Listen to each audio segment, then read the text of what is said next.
आम खबर दें आपको, बल्दियाती इदारों को बाइख्तियार बनाने के अदालती फैसले पर अमल दरामद का केस। जमात इस्लामी के हाफिज नईम और MQM की दरख्वास्तों की समाअत। मोहलत मांगने पर सिंध हाई कोर्ट की एडिशनल सेक्रेटरी बल्दियात की सरजनिश, काम नहीं कर सकते तो इस्तीफा दे दो। अदालत का एडिशनल सेक्रेटरी से मुकालमा, बस बहुत हो गया, बार बार मोहलत मांगी जा रही है। सिंध हाई कोर्ट की जानिब से कहा गया, अदालत ने सेक्रेटरी लोकल गवर्नमेंट को तलब कर लिया। एडवोकेट जनरल सिंध और अटॉर्नी जनरल भी 12 को तलब, सोच कर आना, नताइज भुगतना होंगे। अदालत की जानिब से ये रिमार्क्स सामने आए हैं। बल्दियाती इदारों को बाइख्तियार बनाने के अदालती फैसले पर अमल दरामद का केस है। तफसीलात जान लेते हैं बोल न्यूज़ के नुमाइंदे शाहिद हुसैन से। शाहिद, क्या तफसीलात है?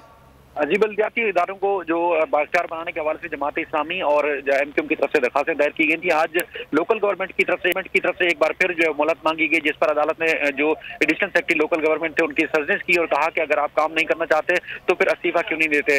अदालत ने यह भी अपने रिमार्क्स में कहा कि बार बार मोहलत मांगने का मकसद ये हो सकता है कि इस मामले को तूल दिया जाए ताकि जो लोकल गवर्नमेंट के जो इख्तियारात हैं वो निचली सतह पर मुंतकिल ना हो। अदालत ने अब आइंदा समाअत पर advocate general, additional attorney general, इसके अलावा जो सेक्रेटरी लोकल गवर्नमेंट है उनको जाती हैसियत से तलब किया है। और अदालत ने कहा कि जो सुप्रीम कोर्ट के अहकाम थे क्या उसकी रोशनी में निचली सतह पर इख्तियारात मुंतकिल हुए हैं या नहीं हुए। जमात इस्लामी के वकील ने अदालत को यह भी बताया कि जो सुप्रीम कोर्ट के अहकाम थे उस पर अमल दरामद न करने के ऊपर तौहीन अदालत की दरखास्त तैयार कर ली है और कुछ दिन में ये भी जो है वो दरखास्त फाइल कर दी जाएगी। दीगर जो अदालत ने कहा कि आइंदा समाअत पर अगर जो तफसीली जवाब अदालत में जमा न कराया गया। अगर आपको ये वीडियो पसंद आए तो लाइक पर क्लिक करें। हकीकी आजादी की जंग में बोल भी कप्तान के हमकदम। इलेक्शन कराओ मुल्क बचाओ की लाइव ट्रांसमिशन, दिखाई लम्हा ब लम्हा सूरत हाल।